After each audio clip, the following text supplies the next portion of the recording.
So Chaim Nachman Bialik has this famous essay called Halacha and Agadah, which I was thinking about earlier today. And he talks about these two poles of Jewish literature: Halacha, Jewish law, and Agadah, Jewish lore or Jewish story. And one of the examples he gives of the way these sort of play off each other is Shabbat. He says, you think about how many pages of Talmud talk about the intricacies of Shabbat, when you can carry and what you can carry, and what about cooking, and what about different types of malacha, different types of work. All of this detailed, like he said, like mind-numbing, basically, is what he said. And the result of all of that halacha is a day which is all Agadah, which is all about broad ideas. And what is actually created on Shabbat, ironically enough, is a day of rest and a day of infusion of spirit and all of these things. And I was thinking how that really applies very well to the idea of Shmita. What we're going to be focusing on, especially the first two sessions, is the details of Shmita. What is this environmental and economic system that the Torah describes and that the rabbis will elaborate on, which is really very far-reaching. And as I've said several times in the last couple of weeks and encouraging people to come, it's really a very radical program. And the result of all of these details is something which in many ways is all about very broad questions. What might it mean to the earth for us to let it rest? What might it mean for us as individuals to rest? What might it mean for there to be both a real respect for private ownership and, ironically, a real respect for the idea that we don't own anything and that all belongs to God? What would it mean to have a system which criticizes both, let's say, in a certain sense, though this is an anachronistic way of putting it, criticizes both socialism and capitalism and takes a different path towards really exploring what our society should really be about? And that's what we're going to explore. And the third session, what I'm hoping to do is find a way to talk about these laws and the way the rabbis understood it, and put it within a context which I think very much fits right on the front page of whatever newspaper you're reading, having to do with the economic issues, social and communal issues, and environmental issues that are really a part of our society's life right now. So that's where we're heading. And with that, I just want to say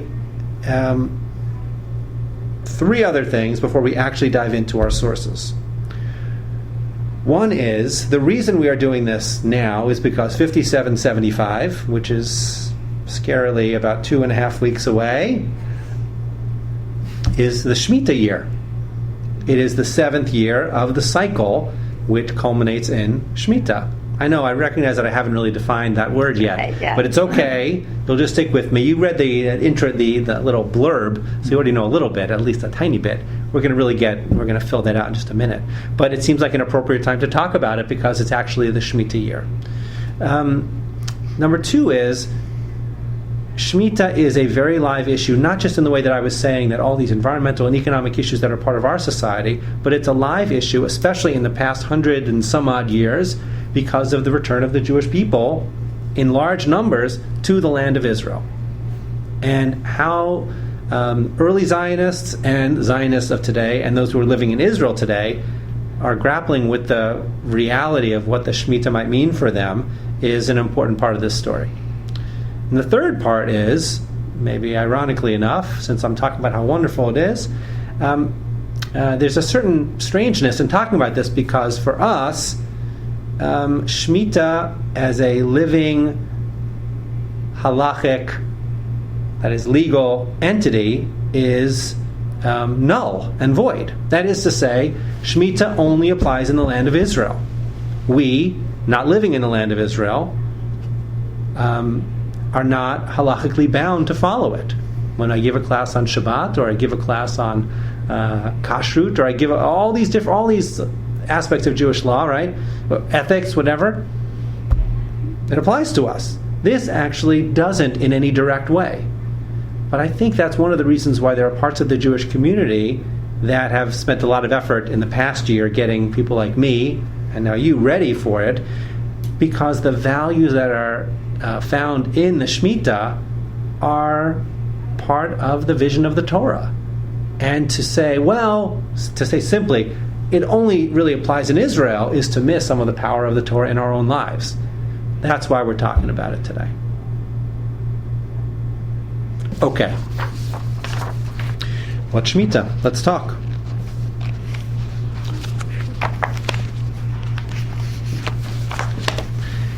Hey, take one. I know, but There's plenty. Don't worry. There's plenty. that's why I was going to wait. Oh, I got it. Here. I got it.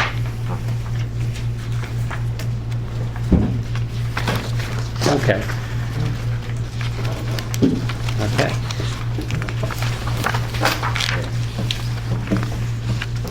Okay. So, what I'd really like to do, because what I'd really like our Beit Midrash to be about, generally speaking, and as you know, for those who come to the Shabbat Beit Midrash, what I'd really like it to be about is you, that is to say, participants really learning from the text itself. And so we're going to be spending some time doing chavruta learning, and then coming back and going over the text. Let me talk about the word Beit Midrash. Beit Midrash means study hall, study house. Chavruta means you work in pairs. And the sound of a Beit Midrash is not the library sound, but the sound of people reading, and of people talking and asking questions of the text and challenging each other, and working out what the text is really all about. These texts are not like reading a manual which is supposed to guide you piece by piece. It's not like reading the newspaper where you're immediately supposed to get the idea. You need to sometimes go over it a few times, ask questions. The source material that we're going to use really, certainly in the next couple of sessions, comes from this wonderful source book which you can download yourself. I haven't given you the whole thing, but it comes from Chazon, which is a Jewish environmental group where their granddaughter works in New York City. And we're going to start by looking at sources from the Torah about the Shmita. Then we're going to talk a little bit about rabbinic sources today and next week. And then we're going to be talking about Zionism and then about modern day. So here's what I'd like you to do. Pages 5 through 15, which, by the way, is not 10 pages, ironically, in here. It's really pages 5, 7, 8, 10, and 15. Those are the sources I want you to look at. It's really only 5 pages. And these are the sources from the Torah. I'd ask you to read them aloud, one to the other. You can look at the questions that are on the side, and then we'll come back and we'll go over them a little bit. Take a little bit of time, and then I'll see where we are. But you need to do it in pairs so that we can then, having gone over it, then come back together.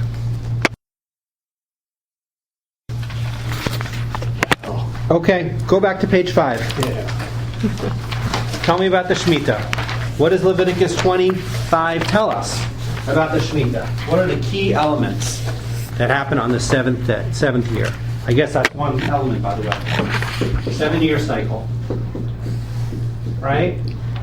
Can you see that even? Yeah. Okay. Yeah. What else? So grow for 6 years, don't grow the The 7th. release of the herbs. So for Don't- 6, Don't grow? don't grow in the How do you 7th. don't plant. grow? What do you mean? Give me a different word. Don't sow. Don't do don't any plant. intentional agriculture. Sow, harvest. Good. On 7th year. That leads to a question that we had. Hang on. Questions after. Give me another one. What else does it Debt. say It's here? about not collecting debt. Release So not in this text, right? Oh, I'm sorry. Guess I went ahead. No, I guess we are ready for Bob's question. What's your question, Bob? So what is exactly after? It says after growth of your harvest you are not to harvest. So does that mean whatever grows unintentionally during the year after, like you had to have left some seed after your harvest. So those seeds grow and you can't pick them?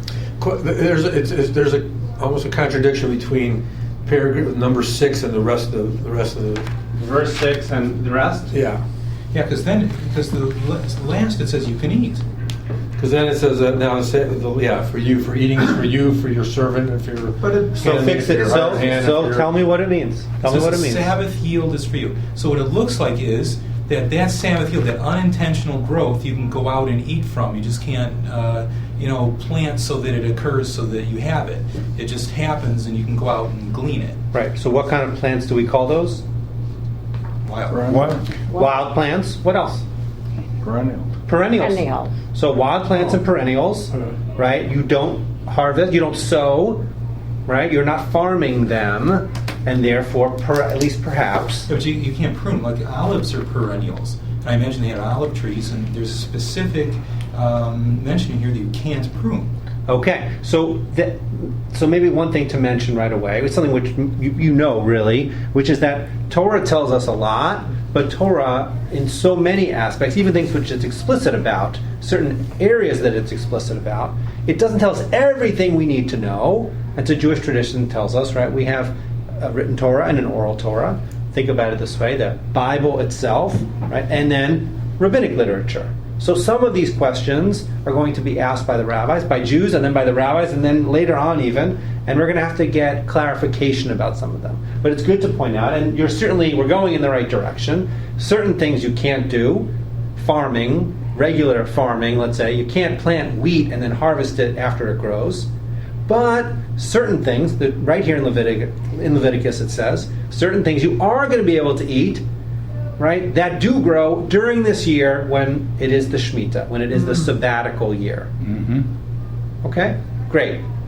Let's keep going, and then we'll come back around. Because Deuteronomy 15 on page 7 will tell us additional and different aspects about Shmita. What is the main point of this text? Maybe there's more than one. Lending.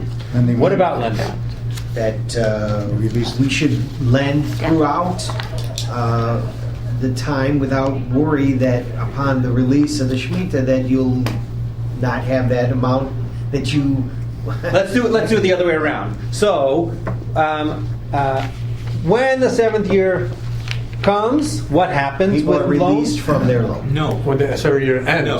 Yes, Yeah. the 7th year ends. Right. Thank you. End of 7th year. Debts are released. Right. So, if you took out a loan and it hasn't been fully paid back by the 7th year, according to this text, it gets released, which is to say, it doesn't have to be paid back anymore. Ever. So you want to borrow the first year and not pay back in the 7th year you're released. You get to use it for that whole time, right? And then, right. So so we probably have to think a little bit about what kind of lending we're talking about here. What was the nature of loans in the ancient world that we're talking about? And there's always a way, very often anyway. There's a way with laws to say, well, we'll rig the system this way, right? But if it's that obvious to us after one read, that presumably was obvious to our ancestors and to God, and therefore it's not going to be quite that easy to rig the system so that you just lend money and never have to pay it back. If that were the case, this would be very short-lived. But as Jeff started to say, there is a problem right here in the Torah. Right? And you don't get off the verse before you already start realizing that there's a problem. What's the problem? You were just say it again for us. That people would not want to lend throughout, with the knowledge that, like in the 6th or the 7th year, they wouldn't want to lend because they know that they would be released. That the people would never have to pay back.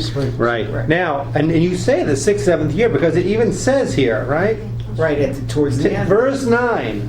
Take you care, lest there be a word in your heart, a base one, saying, the 7th year, the year of release, is nearing, and your eye be set on ill toward your brother, the needy one, and you not give to him, so that he calls out because of you to the Lord, and sin be incurred by you. What's the sin?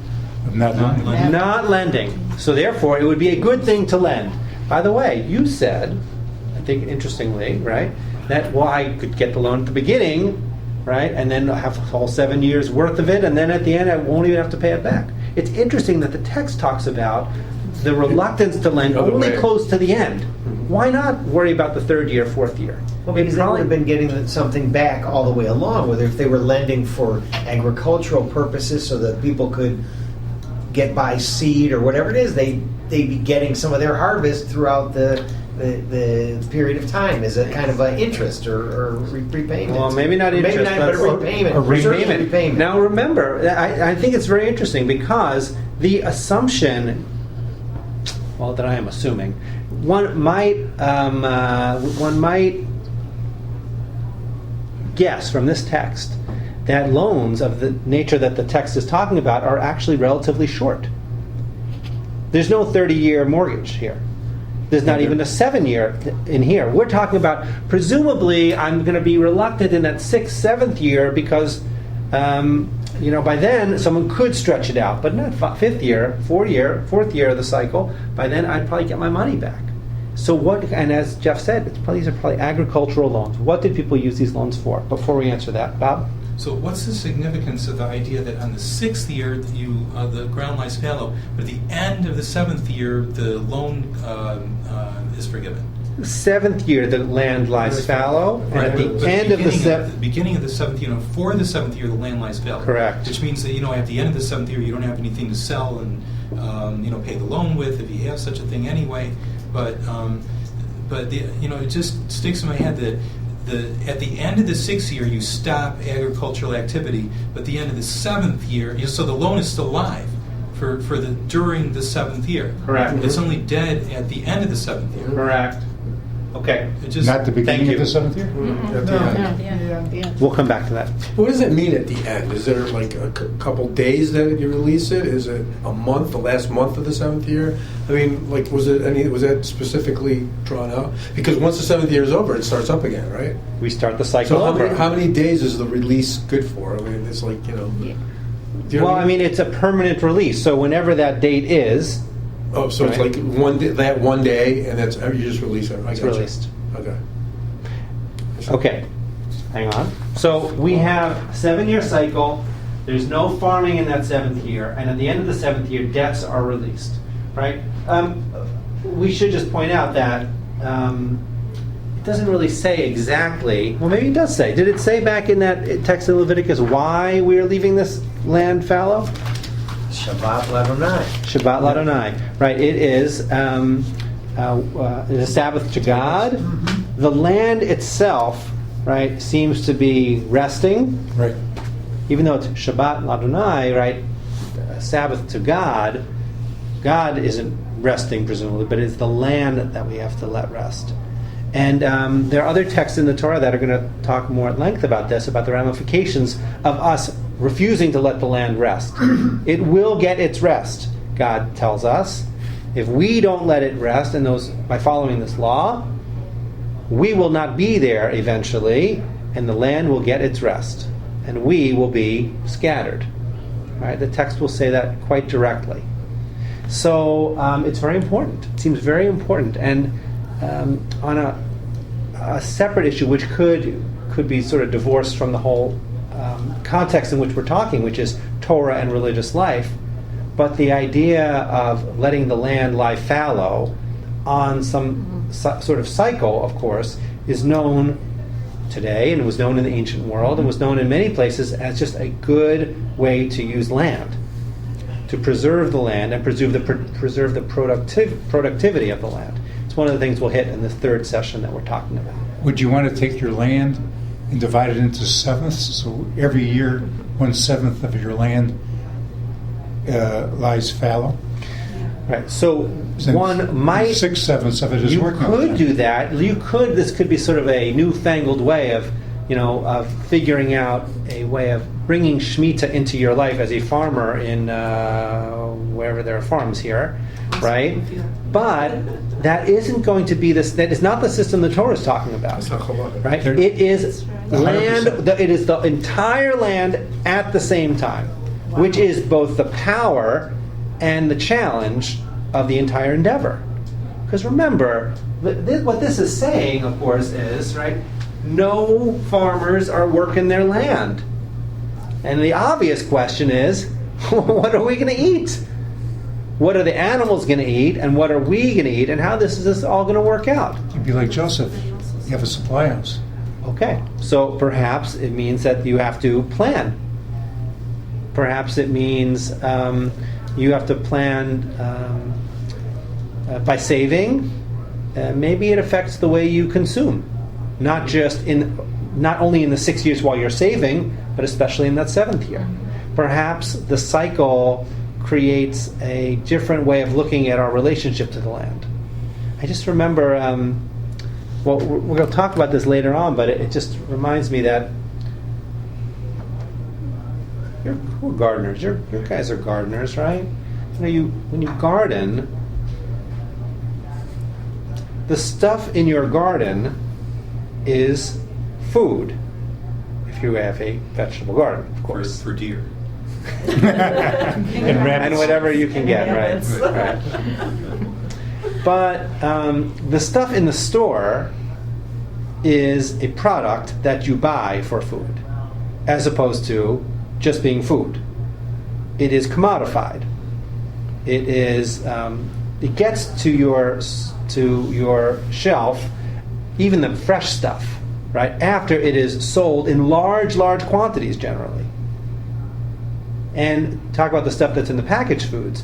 I remember seeing this picture. I can't remember where it was, but it was a huge, like several stories worth, like tower of corn, just sort of sitting at a place where they were selling corn. This was what wasn't going to get picked up and sold. Sort of like the picture of food as commodity, as opposed to food as, it was food, just laying on the ground in a big pile.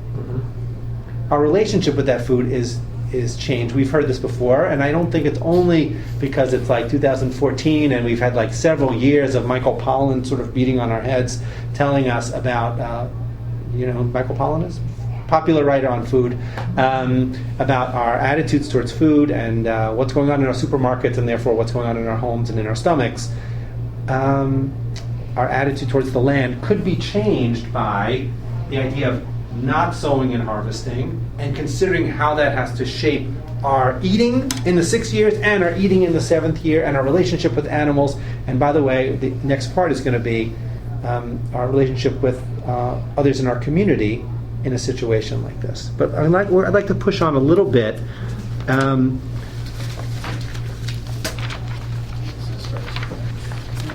We're going to answer one of the questions that was just asked. Oh, I think I'm the one who asked it, actually. But you were asking it anyway. What are we going to eat? Look at Leviticus 25:18, all right? Page 8. What are we going to eat? We ask ourselves. What are we going to eat? Verse 21. Then I will dispatch my blessing for you during the 6th year, so that it yields produce for 3 years. Because remember, if you don't farm in the 7th year, right, and then you plant, right?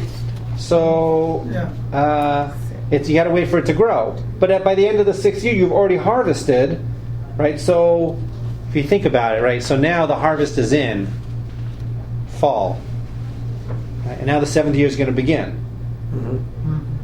So I planted last spring. So it's sort of we're using 6th year, 7th year is all quiet, and then the whole fall and winter where the rains come. And we're not going to be getting stuff out of the ground, that is, until the spring. It's a very long time. So, it says, the blessing of the 6th year, so that it yields produce for 3 years. As you sow the 8th year's seed, you shall eat of the old produce until the 9th year. How much am I going to give you to assure that this is working out? So much that you're still going to be eating the old stuff, even as the harvest is coming in. We're not talking about Yovel yet. Correct. We're not talking about that yet. That would be the Jubilee year that Bob's referring to. We'll talk about that in a second. Right? So that's how, right, we will be able to eat off the old produce until the next real harvest comes in. by the way, we're not sowing and harvesting,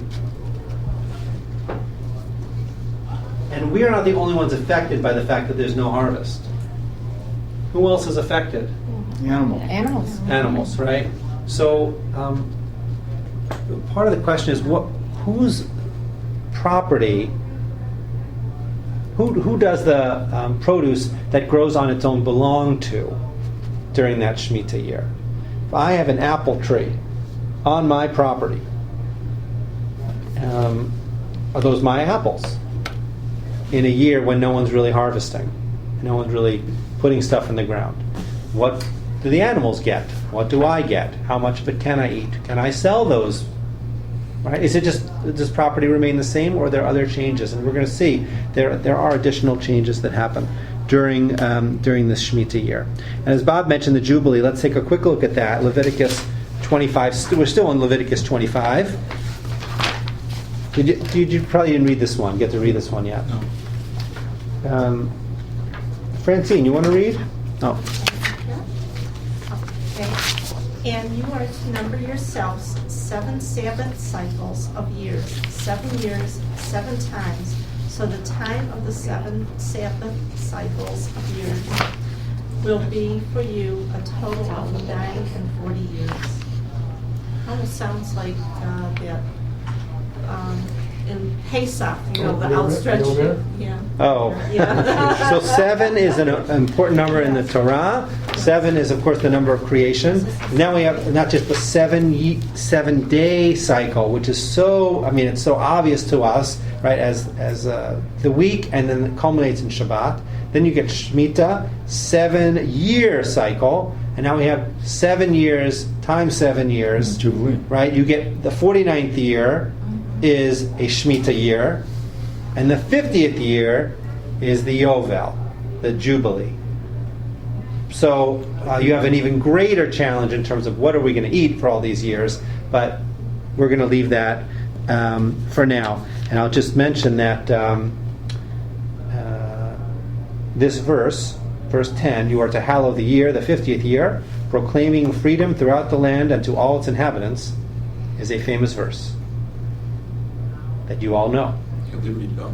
It's on the Liberty Bell. Actually, I think there it says proclaim liberty Yes. throughout the land. This is where it comes from. Okay?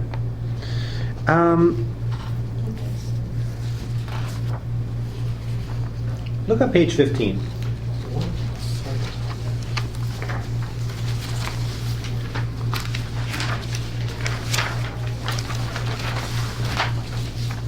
I'm going to ask you these. I'm going to look at these questions at the bottom of the page. Because ultimately, as I said, there's lots of halakha here, lots in the way we're supposed to operate as a community here. But I think these questions that the makers of this source book ask are really helpful getting underneath them a little bit. So if you look at the second question there. It says, the early Israelites lived in a largely rural, agrarian society, vastly different than our modern culture. What do you think the Shemitah year would look like if we observed it now? Agriculturally, economically, communally, personally. For more on this conversation, anyway, that's further on in the book, and we'll talk more about that. But I don't know, can we even imagine, what that would be like? The only lucky people around, who get sabbatical are those professors anyway. Sometimes rabbis too, but the idea of for a farmer who works as hard as a farmer does, or I've never been a farmer, but even if it's part of the myth of being a farmer, they got to work really hard. And then 1 year, they're not working. Well, who really wouldn't be working is migrant workers in today's society. Correct. That's true too. Yeah. I mean, part of the question here is like asking us both communally and individually. Like if you had a sabbatical, I get caught up on all the things I didn't get done the other 6 years. The guys on the farm, they repair their houses and they repair whatever, and they get things ready for the next. so it would be just as hectic. Yes. So, by the way, right? I mean, is that what you're saying? Yes. So, right. So, interesting. So, Just change your tasks. So, the average American, when you average it all out, we're working 41 hours a week. 25% of us are working at night after we've finished with work, right? And we're still working. You've been on vacation with your phone and with your computer, so you know of what I speak, right?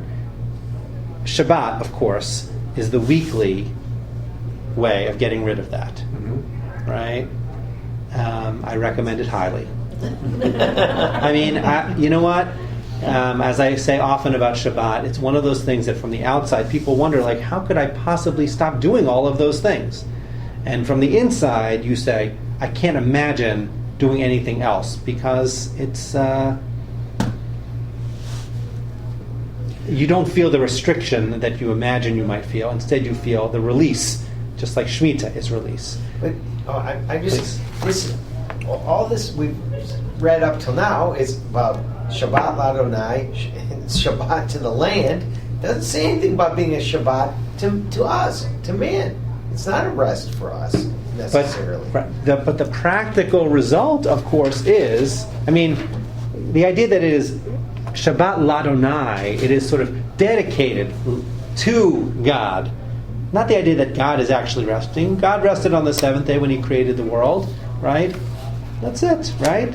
I mean, perhaps every Shabbat. But the idea that God is sort of resting during the Shemitah year is not really where the text is going. It is creating a sense of, again, release from debt, and also release from the work that is associated with agriculture.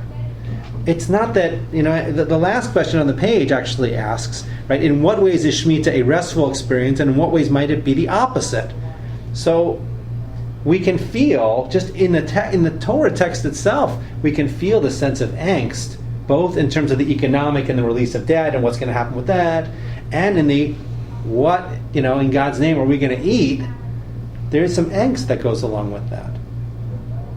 But while the Torah doesn't touch on it explicitly, I think it opens up the possibility of, well, what might we do with our time if we're not harvesting? I mean, if we're not making the furrows and putting down the seed and all that goes into that, and worrying about the rain, right?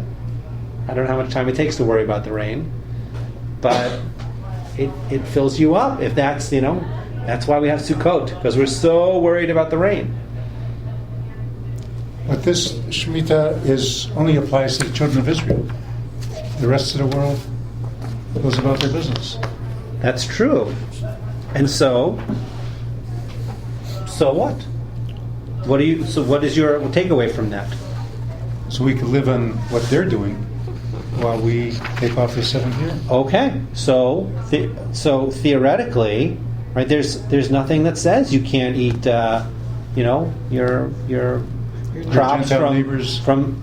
Well, it's not your neighbor. It's your neighbor, meaning like the next country over. Right. Right. And so at a time when before transportation as we know it, and when your neighbor might not have an extra nation's worth of food to sell you even, and what would that do to prices? And what that is to say, I don't think the intention. There's no sense here that the intention was, don't worry, you'll eat the stuff from Jordan, right? The sense is things will be transformed. You will be eating the stuff from previous years, and otherwise you'll eat what's still growing. Was there a penalty if you violated the Shemitah? If you were the only farm that decided to? You mean in the time of the Bible? Well, so yeah, there are. Besides the spiritual penalty. Well, it's seen as a sin. There are sacrifices. I mean, things have to be. Yeah, there are penalties.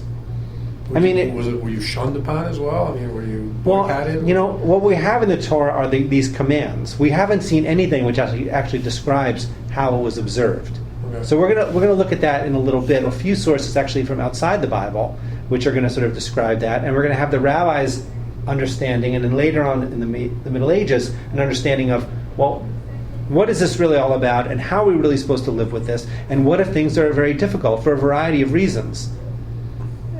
And ultimately, we're going to ask, what is the status of these laws in the land of Israel today? And we'll talk a little bit next week about what's actually going to happen come Rosh Hashanah in the Shuk?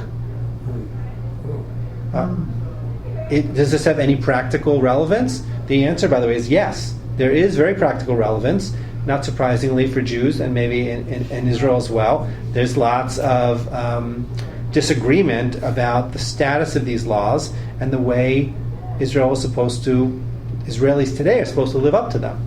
And it starts all the way back in the late 19th century, and we're going to look a little bit at Rav Kook, who was the first chief rabbi of Palestine before the State of Israel, who will forcefully make an argument for a way of both honoring the laws while also allowing the growing Jewish settlement in Israel to survive using the agriculture that it was really developing.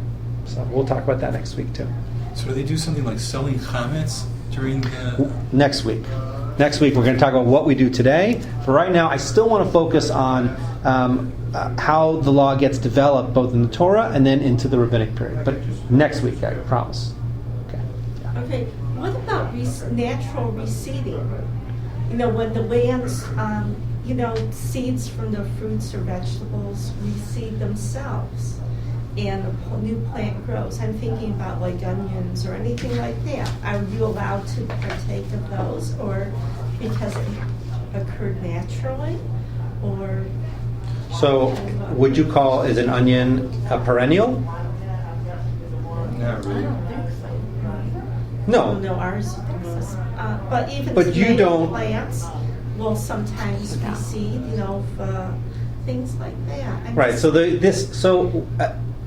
there are the sort of very specific questions of like, well, what about this plant? What about this plant? The rabbis will actually deal with that a little bit, but generally speaking, what you're talking about is not the rule, but the exception. Most tomato plants die and they're done, and you have to put a new tomato plant or seed and grow it to make more tomatoes.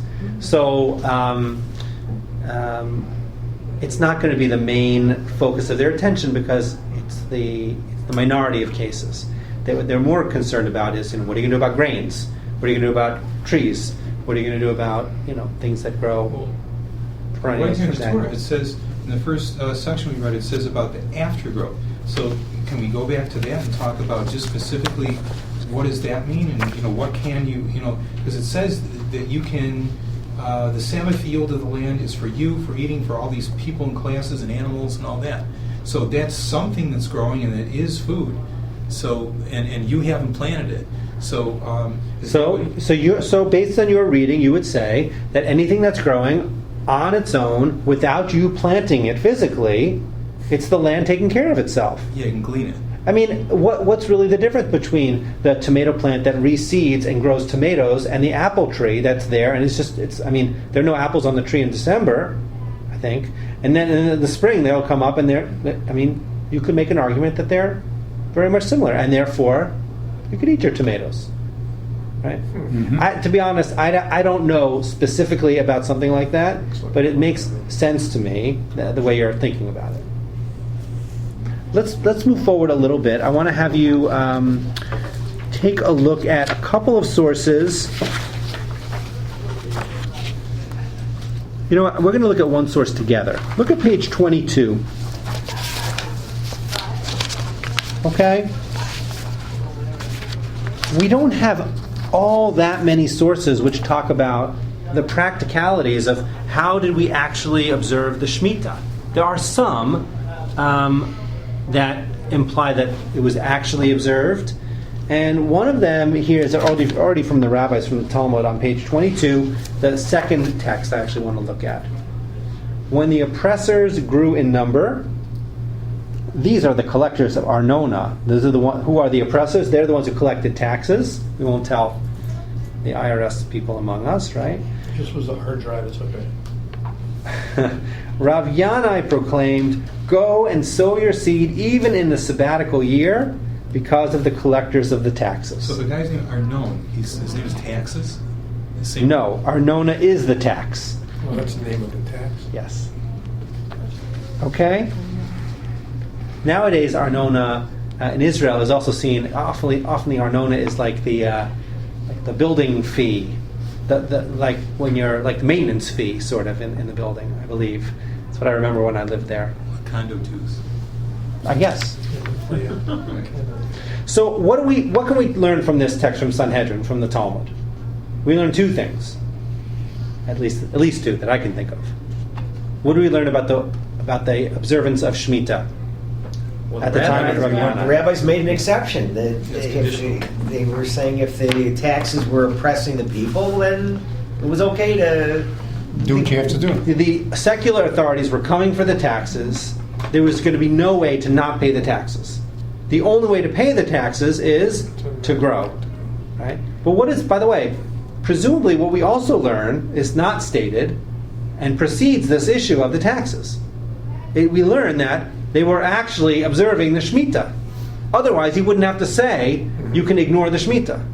So you actually learn something that in Rav Yanai's time, they actually were observing Shemitah, but in this case, he said, you know what are we going to do, right? There has to be an exception made because the people need to be able to pay this tax. Otherwise, it's going to be very bad for the community as a whole. So There was no they Shemitah just for wholesale- taxes. Every seventh year, you weren't relieved for your tax obligations. Because the authorities are not Jewish authorities, right? So the idea, presumably we're talking about maybe the Romans. The Romans don't care about Shemitah, among many things the Romans didn't care about, and they wanted their taxes. So does that mean they just wholesale grew like usual, or they only could grow what it took to pay the tax? Presumably, it doesn't say in this text. I don't really know the answer to that. I would assume if you're growing already, you're growing. That's what I would think.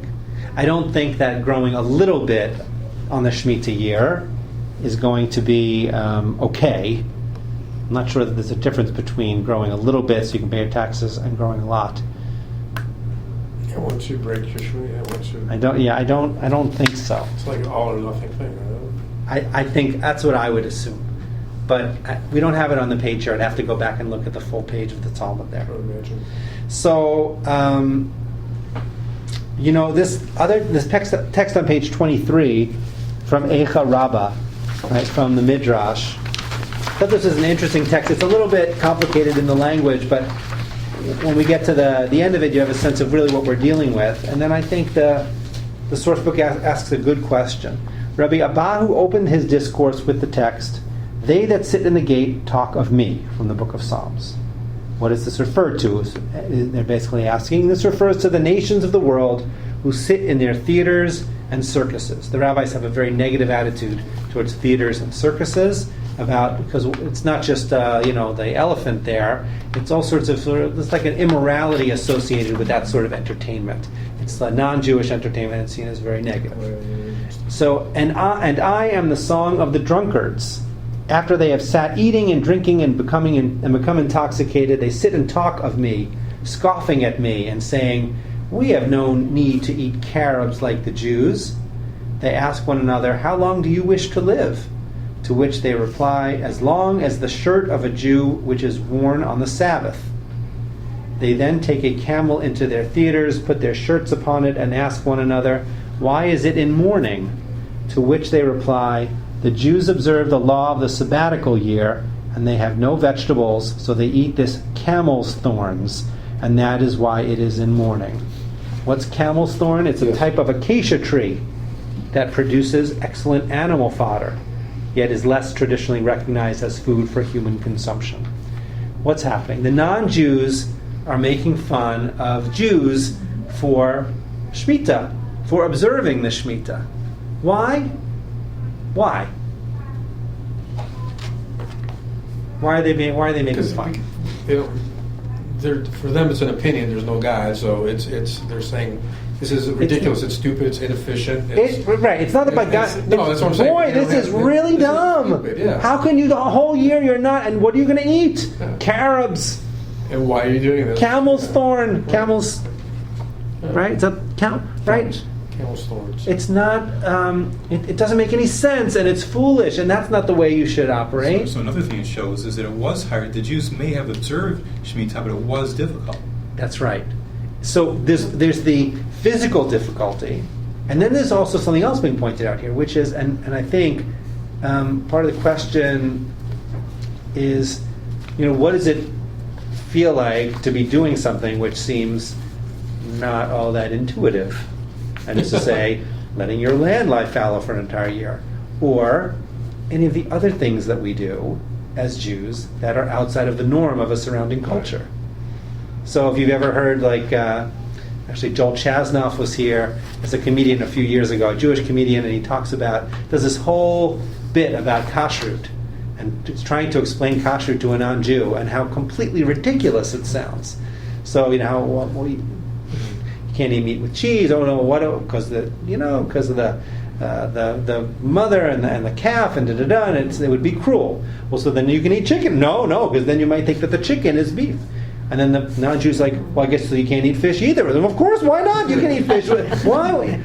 So, and there are all sorts of things that we do which we poke fun at ourselves and which, again, are not always intuitive, but it's part of our tradition, and that's why we do it. This actually has far-reaching consequences, as we've been talking about, but from the outside, you can see how it might be seen as less than optimal. Unless you sort of dig in and we sort of try and find some of the wisdom behind actually doing Shmita and thinking about what it does, again, to the land and to the community and to us, or maybe I should say it differently, for the land and for the community and for us as individuals, which might actually be worth preserving and even spreading beyond its normal confines, which are the land of Israel.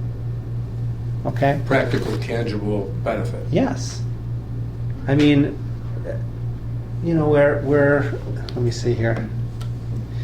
Yeah, so we're just about out of time. But so we'll jump ahead for a minute to say, well, what are those issues that we're dealing with here in our country, in our time, right, that are somehow addressed, right? So by even the basics that we talked about here in the Torah, and which again, next week we'll talk more about what the rabbis have to say about it, but we're talking about issues of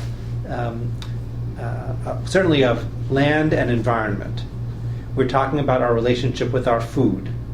We're talking about our relationship to time and the way we use time and the degree to which we are working as much or too much then would be really good for us and good for our community. What might we do individually or communally if we had a little extra time?